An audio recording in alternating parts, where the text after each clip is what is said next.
السميع العليم من الشيطان اللعين الرجيم بسم الله الرحمن الرحيم الحمد لله لأهله والصلاة والسلام على أهلها واللعنة الدائمة على أعدائهم أجمعين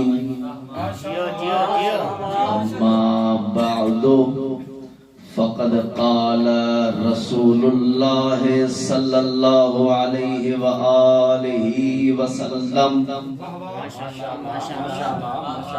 لما ولد الحسين بن علي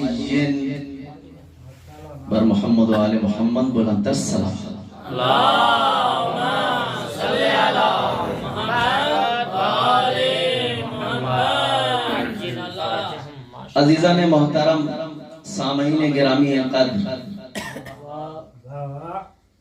جیسا کہ بندہ حقیر نے آپ کی خدمت میں بہار الانوار میں سے رسالت مآب صلی اللہ علیہ وآلہ وسلم کے ایک طولانی روایت مبارکہ میں سے حدیث مبارکہ میں سے ایک جزء کی تلاوت کا شرف حاصل. اگر توجہ کریں گے تو اسی کے ذیل میں کچھ عرائض آپ کی خدمت میں ہدیہ کرنا چاہوں گا. توجہ کریں. مقدمتاً چند کلمات آپ کی خدمت میں عرض کرنا چاہوں گا کہ دیکھو، ہم امام حسین بن علی کو ماننے والے جب بھی کسی جشن کا اہتمام کرتے ہیں یا مجلس کا اہتمام کرتے ہیں، اپنوں میں یا اپنے گھروں میں یا پھر اپنے مسجدوں میں یا پھر اپنے امام کا بارگاہوں میں، تو پھر اپنوں کو یہ بتاتے ہیں کہ حسین بن علی کون تھا. لیکن جب بھی ہم باہر چوکوں میں اور بازاروں میں خطاب کرتے ہیں تو پھر دنیا والوں کو بتاتے ہیں کہ یزید کون تھا.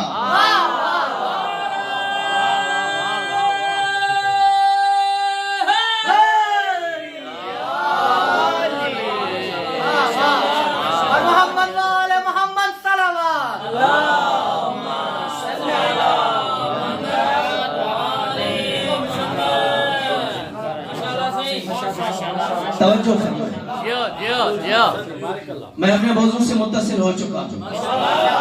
توجہ ہے. لما ولد الحسین بن علی، پیغمبر اسلام فرماتے ہیں کہ جب امام حسین بن علی کی ولادت باسعادت ہوئی، میں اپنے الفاظ میں یوں کہوں کہ نبی نے یہ ارشاد فرمایا کہ جب تیسرے شمع امامت نے بیت ولایت میں آنکھ کھولی تو اس وقت اللہ رب العزت نے ارشاد فرمایا. کیا کہا؟ اوحى اللہ عز وجل الى خازن النیران، کہ اللہ رب العزت نے وحی کی جہنم کے داروں میں کی طرف. کیا کہا؟ توجہ سے سنیے گا. جو دوستان بہت زیادہ دور ہیں ان سے گزارش ہے کہ کچھ آگے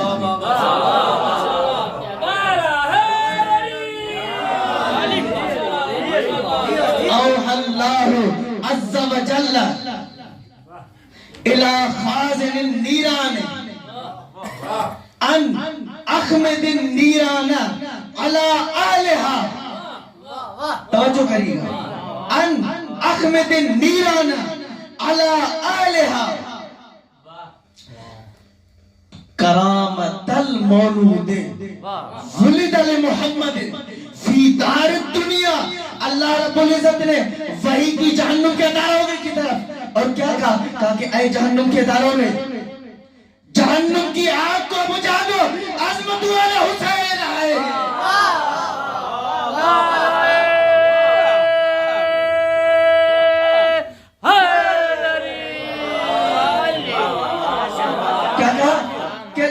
جہنم کی آگ کو بجھا دو کہ محمد کے گھر میں عصمت والے حسین آئے ہیں۔ کیا مطلب ہے؟ اللہ رب العزت جہنم کی آگ کو بجھا کر بتلانا کیا چاہتے ہیں؟ بتلانا یہ تھا کہ اگر جہنم کی آگ سے بچنا ہے تو حسین کو اپنا بناؤ، ورنہ جل کر راحت ہو جاؤ۔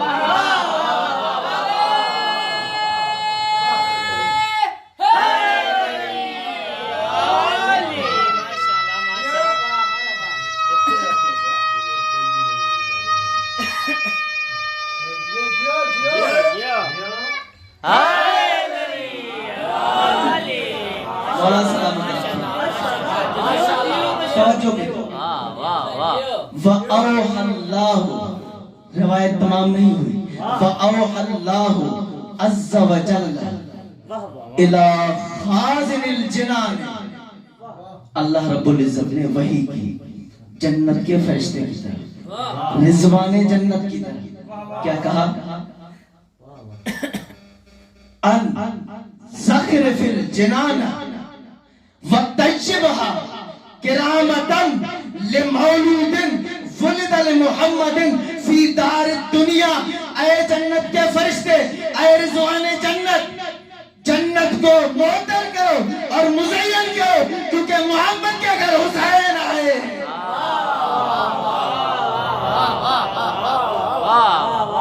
محمد کے گھر حسین آئے۔ پروردگارہ بتلانا کیا چاہتے ہیں؟ کیا جنت سے بڑھ کر بھی کوئی چیز ہے جسے سجائی جا سکے؟ جنت کو سجانے کا حکم مطلب کیا ہے؟ اللہ رب العزت اس مقام پر بتلانا یہ چاہتا ہے کہ جب سرداروں کی آمد ہوتی ہے تو گھر نہیں سجائے جاتے، جنتیں سجائی جاتی ہیں۔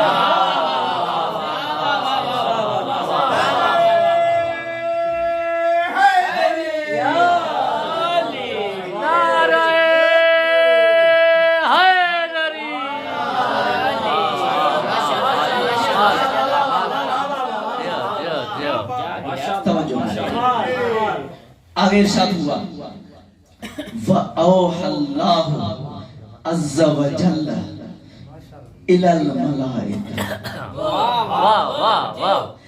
اللہ رب العزت نے وحی کی اپنے پاک فرشتوں کی طرف۔ کیا کہا؟ ان قوموا صفوفا بالتسبیح والتحمید والتمجید والتکبیر کرامتاً لمولود ولد لمحمد فی دار الدنیا۔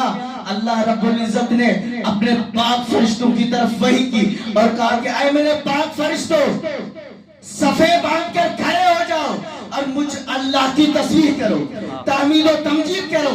اور کیا کہا؟ توجہ سے سنیے گا، یہ بہت ہی عام جملہ ہے۔ کہا کہ وقت تکبیر، اور تکبیر کہو۔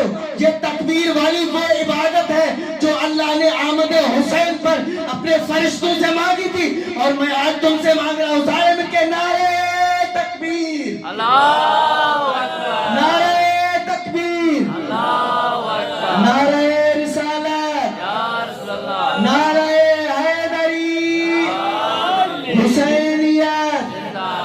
حسینیت، یزیدیت اور محمد و آل محمد بلندر سلام۔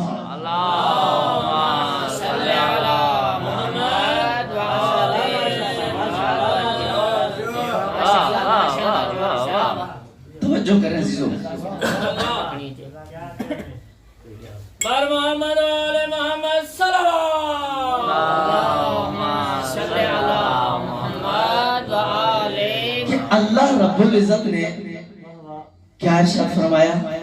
ان قوموا صفوفا، اے میرے پاک فرشتوں صفے باندھ کر کھڑے ہو جاؤ۔ کیا مطلب؟ صفے کب باندھی جاتی ہیں؟ سوچنے کی بات یہ کہ صفے کب باندھی جاتی ہیں؟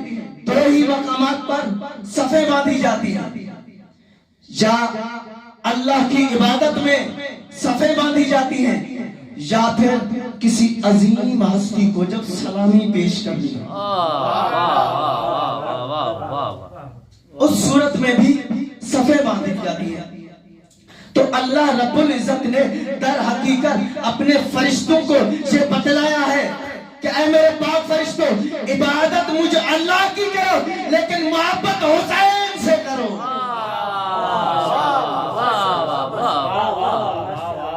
پر محمد و آل محمد بولو ترسل اللہم صلی علی محمد و آل محمد۔ بس ختم کر رہا ہوں، توجہ کریں کہ اللہ رب العزت وہ منظر بھی کیا عجیب منظر ہوگا جب اللہ نے اپنے فرشتوں سے کہا ہوگا۔ کسی کو کہا کہ جہنم کی آگ کو خاموش کر دو، تو کسی کو کہا کہ جنت کو معطر اور مزین کرو، اور پھر اپنے فرشتوں کو یہ بھی کہا کہ صفیں باندھ کر کھڑے ہو جاؤ اور مجھ اللہ کی اس طرح سے عبادت کرو۔ ٹھیک، توجہ سے سنیے گا، آخری جملے ہے اور آپ کی زحمتیں تمام، کیونکہ تمہاری سننے کا معراج تو اب شروع ہوا ہے، تمہارے سننے کا معراج اب شروع ہوا ہے۔ جو ابھی پروردگار عالم اس حدیث کے ادامے میں جو ارشاد فرما رہا ہے وہ آپ کی خدمت میں ہدیہ کرنا چاہوں گا۔ جہنم خاموش ہو گئی، جنت مزین اور معطر ہو گئی، اور اس کے بعد فرشتے بھی عبادت میں مشغول ہو گئے، یعنی معمول سے ہٹ کر اللہ نے فرشتوں کے عبادت میں اور اضافہ کیا۔ میں کہنا یہ چاہتا ہوں کہ حسین کے آنے سے فقط اور فقط فرشتوں کے عبادتوں میں اضافہ نہیں ہوا، بلکہ اگر حسین پشت پیغمبر پر آ جائے تو اس کا سجدہ بھی طول پکڑے۔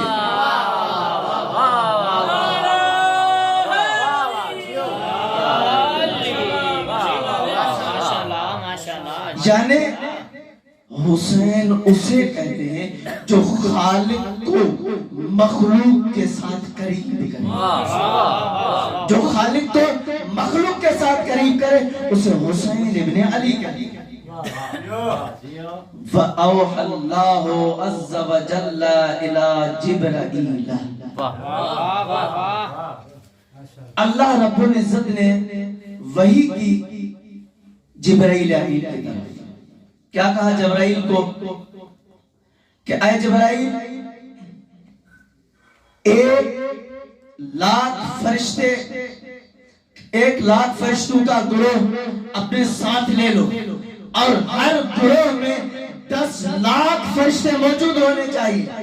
پھر زمین میں جاؤ، عام سواریوں میں نہیں، ایسے سواریوں میں سوار ہو کر جاؤ جو سفید اور سرخ قسم کے یاقوت سے مزین ہو، جو سفید اور سرخ قسم کے یاقوت سے مزین ہو، ایسے مزین سواریوں میں سوار ہو کر محمد کے پاس جاؤ اور اسے حسین کی آمد کی مبارکباد پیش کرو۔